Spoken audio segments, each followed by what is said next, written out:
ওই রুমের ভিতরে আপনার অনেক লেখা, ওয়ালের মধ্যে খোদাই করে লিখছে। আমার মনে হচ্ছে যে এখানে কত লোককে যে রাখা হয়েছে এটা অনুভব করার মতো না। এক একজনের লেখার হাতের স্টাইল এক এক রকম। আমাকে ডিজিএফআই ধরে নিয়ে আসছে, আমাকে ডিজিএফআই অ্যারেস্ট করছিল বাড়ি থেকে, এরকম অনেক লেখা। আর অনেকে আবার নাম্বার লিখে রাখছে যে যদি সম্ভব হয় আমার পরিবারকে কেউ বললেন যে আমাকে যেন খোঁজ করে, আমাকে সরকার এখানে এইভাবে বন্দি করে রাখছে।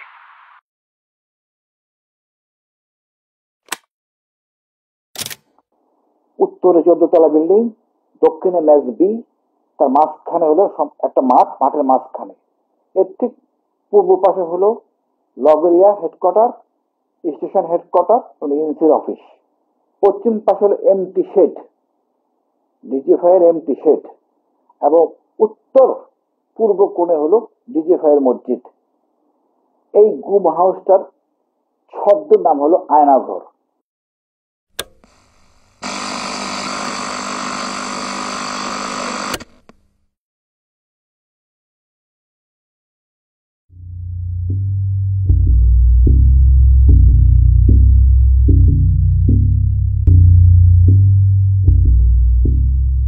ঢাকায় ডিজিএফআই সদর দপ্তরের ঠিক পেছনে অদ্ভুত এক স্থাপনা। র্যাপিড অ্যাকশন ব্যাটালিয়নের ওপর মার্কিন নিষেধাজ্ঞা আরোপের কয়েকদিন আগেই এই স্থাপনাটি ত্রিপোলের ছাউনি দিয়ে ঢেকে ফেলা হয়। বাংলাদেশে বলপূর্বক অন্তর্ধান বা গুমের শিকার ব্যক্তিদের কোথায় আটক রাখা হয়? এই প্রশ্নের উত্তর খুঁজতে গিয়েই আমরা আয়নাঘর নামক এই গোপন কারাগারটির সন্ধান পাই। নেত্র নিউজের এই অনুসন্ধানটা শুরু হয় যখন মালয়েশিয়া প্রবাসী এক তরুণ আমাদের সাথে যোগাযোগ করেন। 2016 সালের মে মাসে গাজীপুরের কাপাসিয়া থেকে তাকে গুম করা হয়। এই খবরটা তখন স্থানীয় একটা পত্রিকাতেও প্রকাশিত হয় এবং তার ভাই থানায় একটা জিডিও করেন। বেশ কয়েক মাস পরে ভুয়া একটা মামলায় তাকে গ্রেফতার দেখিয়ে কারাগারে পাঠানো হয়। সেখান থেকে ছাড়া পেয়ে তিনি মালয়েশিয়ায় ফিরে যান। আমি শেখ মোহাম্মদ সেলিম, আমার গ্রামের বাড়ি গাজীপুর কাপাসিয়া 6 নং ওয়ার্ড। আমি মালয়েশিয়ান প্রবাসী। আমি 2008 সাল থেকে মালয়েশিয়াতে কর্মরত ছিলাম। 2015 সালের লাস্টে দিয়ে আমি দেশে যাই বিবাহ করার উদ্দেশ্যে। তো 2016 সালে 29শে মে আমি কাপাসিয়া ব্রাক ব্যাংকের পাশে বডি গ্যারেজে আমাদের গাড়ির বডির কাজ চলতেছিল। আমি এটা পর্যবেক্ষণ করতেছিলাম বিকাল আনুমানিক 4টা থেকে 5টার এরকম সময়। তো হঠাৎ করে 4-5 জন লোক, একটা গাড়ি আসলো, 4-5 জন লোক গাড়ি থেকে নামলো। তো ওনাদের হাতে একটা মনিটর ছিল। তো ওনারা আমার থেকে মেবি 10 ফিট ডিস্টেন্স ছিল দূরত্ব। তো অটোমেটিক আমার মোবাইলে একটা কল আসে। আমি মোবাইলটা বের করি, বের করার সাথে সাথে ওনারা আমার সামনে চলে আসে। সামনে আসার পরে আমাকে জিজ্ঞেস করে, আপনি কি শেখ মোহাম্মদ সেলিম? আমি বলি জি। তো 2 জন লোক আমার দুই পাশে আমাকে একরকম ধরার মতোই, বাট ধরে নাই। তো বললো একটু সামনে আসেন, কথা আছে। তো আমি যখন একটু সামনে যাই তো ওনারা 2 জন আমাকে ধরে গাড়িতে উঠায় জোরপূর্বক। গাড়িতে উঠানোর সাথে সাথে আমার চোখ বেঁধে ফেলে, আমার হাতটা বেঁধে ফেলে পিছনে। তারপরে আরেকটা মোটা কাপড় দিয়ে আমার চোখ বাঁধে, তারপরেও একটা টুপি পরায়। তো আমি গাড়িতে ওঠার সাথে সাথে একজন আমাকে বলে, যখন গাড়িটা চলতেছিল, আমাকে বলে আপকো হিন্দি আতা है, হিন্দি মে বাত করো। তো আমি তো একটু নার্ভাস ফিল করছি। তারপরে আমি বলছি যে আমার হিন্দি থোড়া থোড়া আতা है। তারপরে ওনারা বাংলায় আমাকে কথা বললো, জিজ্ঞেস করলো। তো বিভিন্ন কথা বললো, জিজ্ঞাসাবাদ করলো। তো গাড়ি খুব স্পিডে চলছিল, আমার নিঃশ্বাস বন্ধ হয়ে যাচ্ছিল। আমি ওনাদেরকে বললাম যে আমার নিঃশ্বাস বন্ধ হয়ে যাচ্ছে। তখন ওনারা টুপিটা একটু উপরে উঠায় দেয়। তো রাস্তার পথিমধ্যে আপনার আমাদের রাজেন্দ্রপুর বাজারে একমাত্র রেল ক্রসিং আছে, যেটা খুবই গাড়ি চললে খুবই আপনার মানে শব্দ হয় আর অনুভব করা যায়। যেহেতু আমি দীর্ঘদিন এই লাইনে আমাদের গাড়ির ব্যবসা ছিল। তো ওইখানে আসার পরে আমি অনুভব করতে পারি যে আমি রাজেন্দ্রপুর বাজারে রেল ক্রসিংয়ে আসি, একটু সামনেই আমাদের সেনাবাহিনী ক্যান্টনমেন্ট, ওইখানে উঁচু উঁচু আইল্যান্ড আছে। তো ওই আইল্যান্ডে যাওয়ার পরে আমি পুরোপুরি কনফার্ম যে আমি আপনার ক্যান্টনমেন্টের ভিতরে আছি। তো ক্যান্টনমেন্টের মেবি লাস্ট চেকপোস্টে ওই গাড়িটা সিগন্যাল দেওয়া হয়। পিছনে গাড়ি ছিল নাকি ওইটা আমি দেখি নাই, পরে শুনতে পারছিলাম। আমি যখন বের হয়েছি তখন অনেকে বলছিল 2টা গাড়ি ছিল, বাট আমি একটা গাড়ি দেখছিলাম। তো যখন ক্যান্টনমেন্টে গাড়িটা ব্রেক করা হয়, তো সম্ভবত সেনা অফিসার কথা বলতে চাচ্ছিল, বাট ওনারা কথা বলতে রাজি না। পিছনের গাড়ির সাথে হয়তো বা ওনারা কথা বলার পরে আবার গাড়ি রানিং হলো, চলতে থাকলো। তো ওইখান থেকে মেবি 5 মিনিট ডিস্টেন্স, এতটুক জায়গা যাওয়ার পরে আমাকে গাড়ি থেকে নামানো হয়। গাড়ি থেকে নামানোর পরে আরেকটা গাড়িতে উঠানো হয়। শেখ মোহাম্মদ সেলিমের জবানবন্দিটা খুবই গুরুত্বপূর্ণ, কারণ এই প্রথমবার গুম থেকে ফিরে আসা একজন সার্ভাইভার প্রকাশ্যে তার অভিজ্ঞতা নিয়ে কথা বলছেন। কারা তাকে ধরে নিয়ে গেল, ঠিক কোথায় রাখলো, এসব প্রশ্নের উত্তর তার জানা ছিল না, কিন্তু অনেক খুঁটিনাটি বিষয় তার মনে ছিল। কাপাসিয়া, রাজেন্দ্রপুর, গাজীপুর, ঢাকা, এই রাস্তাটা তার আগে থেকেই খুব পরিচিত ছিল, কারণ তিনি নিজে এক সময় এই রুটে বাস চালাতেন। কাজেই চোখ বাঁধা থাকলেও তিনি অনুমান করতে পারছিলেন গাড়িতে করে তাকে কোন দিকে নিয়ে যাওয়া হচ্ছে। আমার ক্যালকুলেশন অনুযায়ী, আমার ধারণা অনুযায়ী আমাকে হোটেল রেসিডেন্স আর নৌবাহিনীর ক্যাম্প, কর্মীতলা হসপিটাল, এই এরিয়ার মধ্যে আমাকে নিয়ে আসছে। আমাকে মেন রুট থেকে সম্ভবত, মানে আমার ওই গাড়িটা যখন ঘুরানো হয় তখন আমি ফিল করতে পারছি ডানে হতো বা বামে যে কোনো একটা জায়গায় ঢুকিয়ে দিল গাড়িটা। তো আমার মনে হয়েছিল যে নৌবাহিনীর ক্যাম্প প্লাস কর্মীতলা হসপিটাল, যে কোনো আশেপাশে। যখন আপনার মেন রুট থেকে ঢুকানো হয়, ওইখানে আমি 2টা আইল্যান্ড ফিল করতে পারি, প্লাস একটা চেকপোস্টও ছিল যেখানে ওনারা গ্লাস একটু নামিয়ে কথা বলে। তো গাড়িটা খুবই স্লোলি চলছিল, মোটামুটি আপনার 10-15 মিনিট গাড়িটা চলার পরে, বা আরও কম সময়, বাট আমি একজ্যাক্টলি ইয়েটা বলতে পারবো না। তো গাড়িটা যে কোনো এক জায়গায় ব্রেক করা হয়। ব্রেক করার পরে আমাকে গাড়ি থেকে নামানো হয়। নামানোর পরে আপনার কেচি গেট বলে আমাদের, যেটা আমাদের বাংলাদেশে কলিপসেবল গেট যেটাকে বলে আর কি, আপনার ওই গেটটা খোলা হয়। তো আমি শব্দ ফিল করতে পারি, যেহেতু আমি দীর্ঘদিন ওয়েল্ডিংয়ের সাইটে জব করেছি মালয়েশিয়াতে। তো ওই দরজাটা খোলা হয়, খোলার পরে সিঁড়ির মতো জায়গা দিয়ে আমাকে একটু নামানো হয়। নামানোর পরে অনেক জায়গা আমাকে ঘুরানো হয়। তো এক জায়গায় নিয়ে আমাকে বসানো হয়। কিছুক্ষণ বসিয়ে রাখার পরে আপনার আমার নাম জিজ্ঞেস করা হয়, আমার প্রেশার মাপা হয়। আমার প্রেশার মাপা আমি তো আর দেখি নাই, বাট ওনারা এখানে আপনার মেডিকেল ইকুইপমেন্ট লাগিয়ে ওনারা চেক করে। সেলিমকে যেখানে নিয়ে যাওয়া হয় সেই জায়গাটার ব্যাপারে বেশ কিছু সূত্র তার এই সাক্ষাৎকারে আছে। রাফ একটা লোকেশন, কলাপসিবল গেট, প্রেশার মাপার বিষয়টা, তাকে সেখানে এনার্জি প্লাস বিস্কুট খেতে দেওয়া হয়েছে, মাম পানির বোতল দেওয়া হয়েছে, যে সেলগুলোতে তাকে রাখা হয়েছে সেগুলোর বর্ণনা, ওইখানে বিকট শব্দে এক্সস্ট ফ্যান চলতো, সাউন্ড বাজানো হতো ইত্যাদি। এক জায়গায় তিনি বলেছেন তিনি ভোরের দিকে একটা বিমানের ওঠানামার কম্পন টের পেতেন, যা থেকে বোঝা যায় যে ওই গোপন বন্দিশালার আশেপাশে একটা এয়ারপোর্ট বা এয়ারফিল্ড ছিল। সবচেয়ে বড় সূত্রটা হলো তাকে যে সেলে রাখা হয়েছিল সেখানেই অন্য বন্দিরা ওয়ালের মধ্যে খোদাই করে ডিজিএফআই এর কথা লিখে রেখেছিলেন। আর ওই রুমের ভিতরে আপনার অনেক লেখা ওয়ালের মধ্যে খোদাই করে লিখছে। আমার মনে হচ্ছে যে এখানে কত লোককে যে রাখা হয়েছে এটা অনুভব করার মতো না। এক একজনের লেখার হাতের স্টাইল এক এক রকম। আমাকে ডিজিএফআই ধরে নিয়ে আসছে, আমাকে ডিজিএফআই অ্যারেস্ট করছিল বাড়ি থেকে, এরকম অনেক লেখা।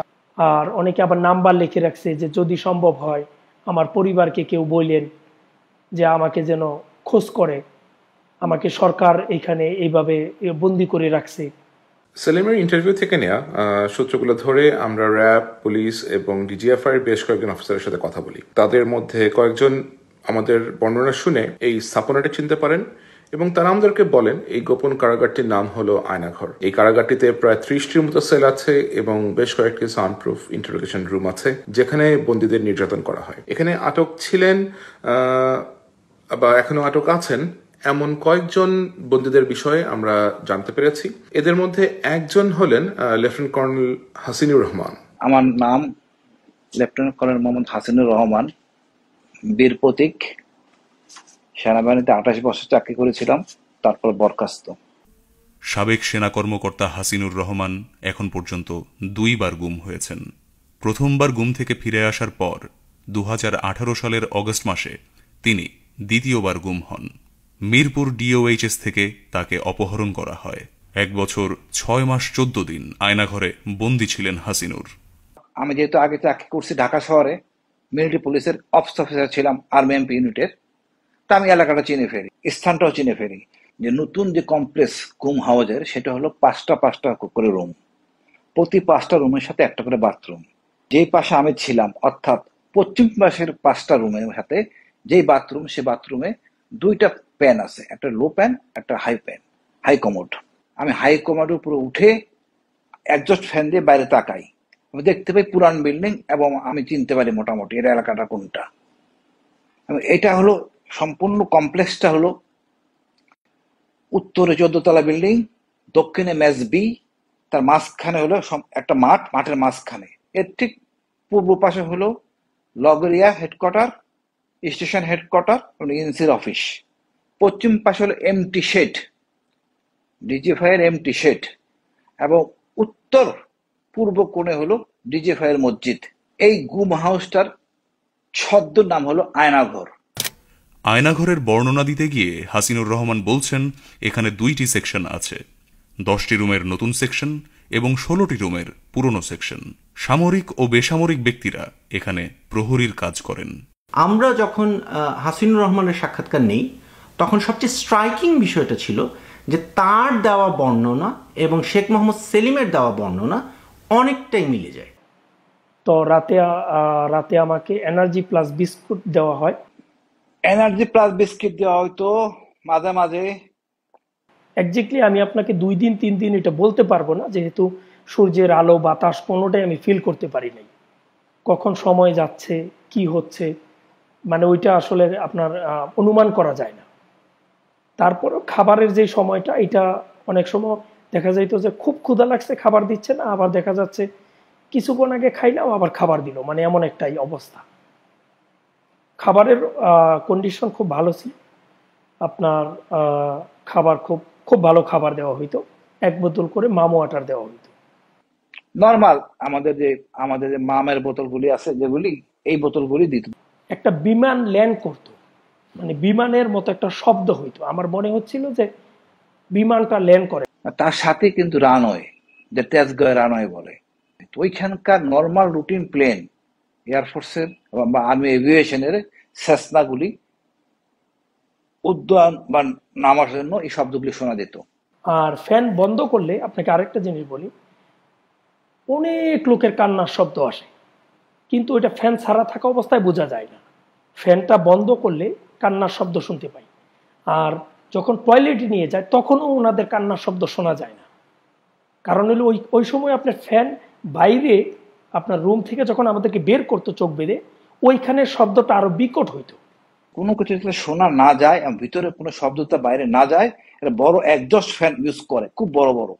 যেমন ওই প্রতি 5টা রুমের সাথেই 2টা একজস্ট ফ্যান, অর্থাৎ ওই 10টা রুমের সাথে 4টা একজস্ট ফ্যান, যাতে কোনো শব্দ ভিতর থেকে বাইরে না যায়, বাইরের শব্দ ভিতর থেকে ভিতরে না আসে। ওই রুমটা আপনার খুব ভিতরের জায়গাটা সম্ভবত 10 ফিট স্কোয়ার হবে, খুব উঁচা। আর রুমে আপনার কোনো জানালা নাই, একটাই দরজা, আপনার একটা গ্রিলের দরজা আর একটা কাঠের দরজা, একটা এক্সজস্ট ফ্যান আছে উপরে, আর উপরে একটা মাত্র লাইট ছিল একেবারে উপরে ছাদের মধ্যে।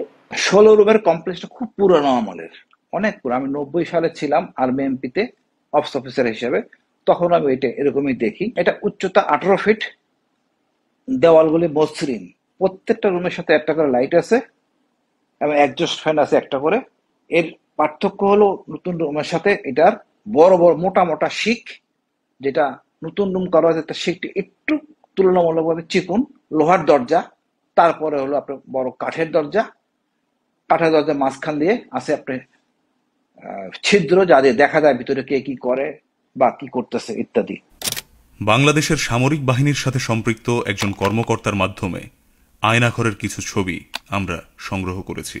আমাদের সংবাদ সূত্রের গোপনীয়তা ও নিরাপত্তার জন্য এই ছবিগুলো কখন কিভাবে তোলা হয়েছে তা আমরা প্রকাশ করছি না। আয়নাঘরের বন্দীদের এই রুমগুলোতেই রাখা হয়। নর্থ সাউথ বিশ্ববিদ্যালয়ের শিক্ষক মুবাশশির হাসান সিজার গত 7 নভেম্বর ক্লাস শেষে বসুন্ধরার ক্যাম্পাস থেকে বেরিয়ে আগারগাঁওয়ের আইডিবি ভবনে যান তিনি।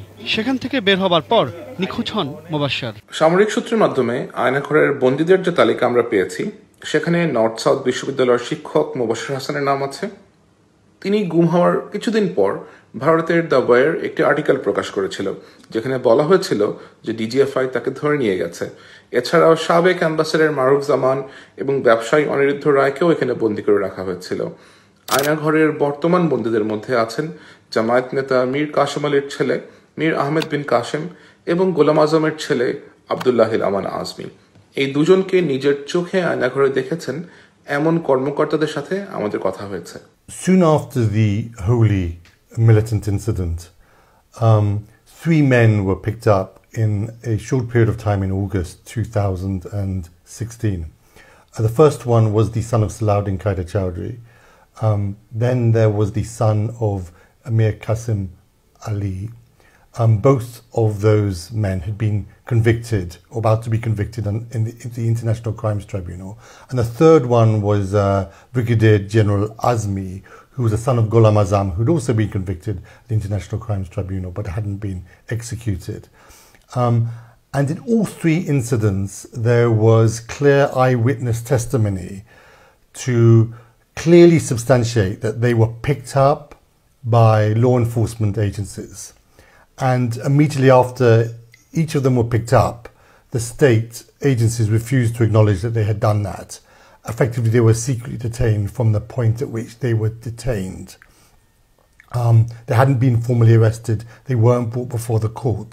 A few months after the 3 men were picked up and their whereabouts remained unknown and they're assumed to have been secretly detained, I managed to speak to a close associate of the Prime Minister, an individual who was in a position to have conversations with the Prime Minister and know about some of these kinds of secret dealings that took place. And he confirmed to me that these 3 men had been picked up by DGFI, a military intelligence agency, and were in secret detention, although he was unclear of exactly the whereabouts of these men right now. But he understood that at some point in time, they had been taken to the military interrogation unit, or he wasn't entirely sure of the exact name, but that's what he said. And they were definitely picked up at the behest of DGFI, having persuaded Sheikh Hasina what he called a cock and bull story, a concocted story, that somehow that these men were involved in militant activities and that they needed to be taken out effectively. সাধারণত এই 10 রুমের জন্য 2 জন লোক duty করে আর 16 রুমের জন্য 2 জন duty করে। এই ডিউটির কাজ হলো 3 বেলা রুটিন ওয়াইজ বাথরুমে নেওয়া হয়। সকালে সাধারণত ডিউটি শুরু হয়, সকালে ডিউটিটা 4টা থেকে শুরু হয় 8টা পর্যন্ত, 4 ঘন্টা করে ডিউটি করে প্রহরীগুলি। একদিন সকালে যেহেতু আমি মোটামুটি 10 জনের মধ্যে মোটামুটি একটু সম্মানী লোক, আমাকে ওই বাথরুমে নেবে, তা আমাকে নেওয়ার জন্য নিয়ে গেলেই ইতিমধ্যে বাথরুমের ভিতরে ছিল আরেকজন, তার দরজাটা খোলা হয়। আমি তখন দাঁড়ায় আছি, দাঁড়ায় দেখতেছি দরজাটা খোলা হচ্ছে এবং ব্রিগেডিয়ার আজমিকে আমি দেখে ফেলি হাই কমান্ডের ওখানে। তখনও তার চোখ বাঁধা হয় নাই, মুখটা খোলা। তখন আমাকে সরে নেওয়া হয়। তা আমার বুঝতে আর বাকি থাকে না যে এখানে ব্রিগেডিয়ার আজমি থাকে। পরবর্তীতে আমি ওখানকার একটা ছেলের সাহায্য নিয়ে সমুদয় ব্যাপারটা বিস্তারিত জানি যে ব্রিগেডিয়ার আজমি ওখানে আছেন। আয়নাঘরে বন্দী ছিলেন এমন আরও 2 জনকে আমরা শনাক্ত করতে পেরেছি। এদের মধ্যে একজন হলেন বাড্ডা লিটন, যার সাথে সেলিমকে একই ঘরে রাখা হয়েছিল। দ্বিতীয়জন হলেন ইংলিশ মিডিয়াম স্কুলের একজন টিচার, যিনি সেলিমের পাশের ঘরে ছিলেন। তৃতীয় আরেকজন হলেন বংশালের যুবদল নেতা সোহেল, যার সাথে সেলিমের কথা হয়েছিল, কিন্তু তাকে আমরা পুরোপুরি শনাক্ত করতে পারিনি। ওই দিনকা খুব মারধর করার পরে আমাকে আর ওই রুমে নিয়ে যাওয়া হয় নাই, আমাকে আপনার আরেকটা রুমে নিয়ে যায়, অনেক দূর হাঁটায় নিয়ে যায়। অনেক দূর হাঁটানোর পর একটা রুমে নিয়ে যায় যেখানে প্রচণ্ড গরম ফিল করি প্রথম অবস্থায়। তো ওই রুমে যাওয়ার পরে আমি একজন ব্যক্তিকে দেখতে পাই। তো প্রথম অবস্থায় উনি ওনার নাম বলেন, উনি খুব চুপচাপ ছিলেন, একেবারে চিকন ছিলেন, আর ওনার শরীরের সামলা ছিল, লম্বা চূড়া। তো সম্ভবত অনেকটা সময় যাওয়ার পরে উনি ওনার পরিচয় দিল যে আমার নাম লিটন, আমার বাড়ি বাড্ডাতে। উনি বাড্ডা লিটন। উনি সম্ভবত 2017 সালে বা 16 সালে বাংলাদেশ থেকে সরকারিভাবে অলিম্পিকে মার্শাল আর্টে অলিম্পিকে যোগ দেওয়ার জন্য যাওয়ার কথা ছিল। আপনার ওইটাকে মার্শাল আর্ট বলছিল না এক্স্যাক্টলি, মানে ক্যারাতি বলছিল আর কি। তো আমি বুঝি নাই, তখন উনি মার্শাল আর্ট বললো আমাকে, ক্যারাতি সম্ভবত। বাড্ডা লিটন সম্পর্কে সেলিম যে বর্ণনা দিয়েছেন সেটার উপর ভিত্তি করে আমরা বিভিন্ন ডেটাবেজে এই বর্ণনার সাথে মিলিয়ে অনুসন্ধান শুরু করি। আমাদের অনুসন্ধানে শেখ মোহাম্মদ আবু সালে নামক একজনের সন্ধান পাই, যিনি ঢাকার একটা কারাতে স্কুলে প্রশিক্ষক ছিলেন। 2016 সালের নভেম্বরে র্যাব তাকে গ্রেফতার দেখায়। সে সময় অভিযোগ আনা হয় যে এই আবু সালে ওরফে লিটন ওরফে হুরাইরা একজন জিহাদি সন্ত্রাসী এবং তিনি আইসিসের কারাতে প্রশিক্ষক হিসাবে কাজ করতেন।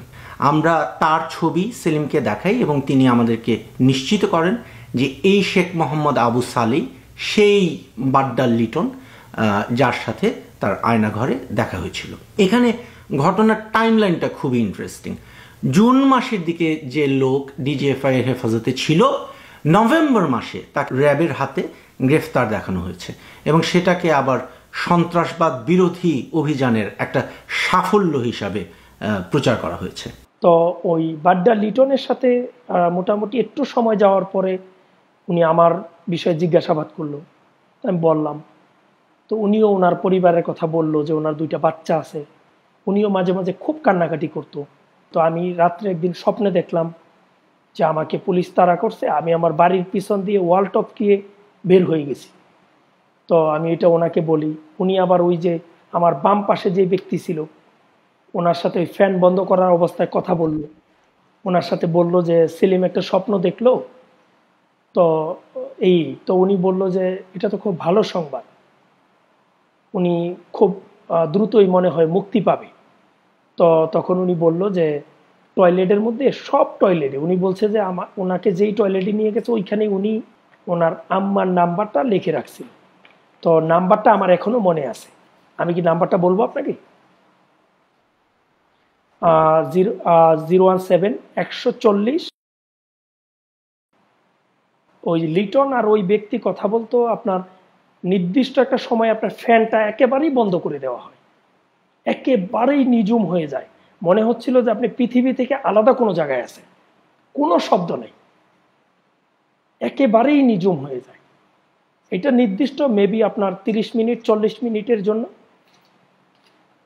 এই সময় কথা বলতো। তারা ওয়ালের মধ্যে আঘাত করতো, আঘাত করার পর ওই পাশ থেকে কথা বলতো। ওনারা দরজার সামনে দাঁড়িয়ে, লিটন দরজার এখানে দাঁড়িয়ে ওনার সাথে কথা বলতো। মানে আমি যখন ওই স্বপ্নের ব্যাখ্যা বললাম তো উনি বলছে যে হয়তো উনি খুব দ্রুত ছাড়া পাবে। তো আমার নাম্বারটা টয়লেটে লেখা আছে, সব টয়লেটে। উনি বলছে যে সব টয়লেটে ওনার নাম্বার উনি লিখে রাখছে। তো আমি অনেক টয়লেটে ওনার নাম্বার দেখছি। তো উনি তখন বলল যে ওনার মা যেন সরকারের উচ্চ পর্যায়ের কর্মকর্তাদের সাথে যোগাযোগ করে, ওনাকে কাফরুলের আশেপাশে কোথাও রাখা হয়েছে।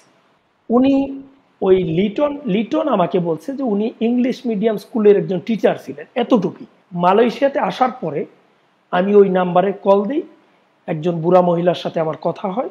উনি খুব কান্নাকাটি করে এবং আমাকে রিকোয়েস্ট করে আমি যেন ফোন না দিই। বললো যে আপনি যে ফোন দিচ্ছেন আপনি তো বিপদে পড়ে যাবেন।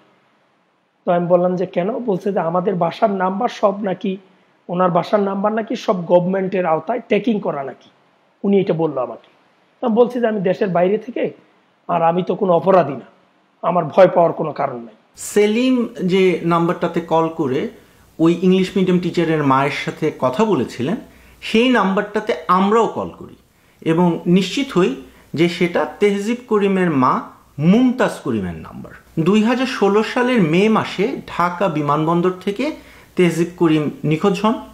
3 বছর পর 2019 সালের মে মাসে তাকে গ্রেফতার দেখিয়ে আদালতে হাজির করা হয় এবং অভিযোগ আনা হয় যে তিনি জিহাদি সন্ত্রাসবাদের সাথে জড়িত ছিলেন। আমরা ধরে নিচ্ছি যে এই এতগুলো দিন তিনি রাষ্ট্রীয় হেফাজতে গুম ছিলেন। এখানে একটা প্যাটার্ন লক্ষণীয়, একজন মানুষকে তুলে নিয়ে গিয়ে গুম করে রাখা হচ্ছে এবং কয়েক মাস বা কয়েক বছর পরে তাকে আদালতে হাজির করে বলা হচ্ছে যে তিনি জিহাদি সন্ত্রাসবাদে জড়িত। শেখ মোহাম্মদ সেলিমের ক্ষেত্রেও এটা ঘটেছে। 2016 সালের আগস্ট মাসে তাকে আদালতে হাজির করা হয় এবং বলা হয় যে তিনি একটা নিষিদ্ধ ঘোষিত সংগঠনের সদস্য, যেটা স্পষ্টতই একটা বানোয়াট অভিযোগ। কিন্তু তাকে কেন প্রথমত গুম করা হলো সেই রহস্যটাও আমরা সমাধান করতে পেরেছি। তো সম্ভবত একেবারে সকালবেলা ফজরের সময় মনে হয় ওনারা আমাকে ওইখান থেকে চোখটোক বেঁধে জিজ্ঞাসাবাদের জন্য নিয়ে যাওয়া হয়। তো ওইখানে আমাকে একজন মহিলা জিজ্ঞাসাবাদ করে। তো উনি আমাকে জিজ্ঞাসাবাদ করলো আমার নাম, আমার টোটাল পরিচয়, আমি কি করি, সম্ভবত ISIL বা ISL পাকিস্তানের একটা গোয়েন্দা সংস্থার কথা আমাকে জিজ্ঞেস করলো। তো বললো যে পাকিস্তানের ISL ওইটার সদস্য নাকি আমি। তো আমি বলছি যে আমি এটার নাম শুনি নাই কোনোদিন। তো পরে ওনারা আমার বয়সটা নিয়ে, মানে আমার নাম জিজ্ঞেস করলো, আমি বললাম শেখ মোহাম্মদ সেলিম। তো আমার পিতার নাম, তো ওইটা অনেকবার আমাকে জিজ্ঞেস করলো। তো পরে ওনারা মানতে চাচ্ছিল না যে আমার জন্ম তারিখ 1/1/1990।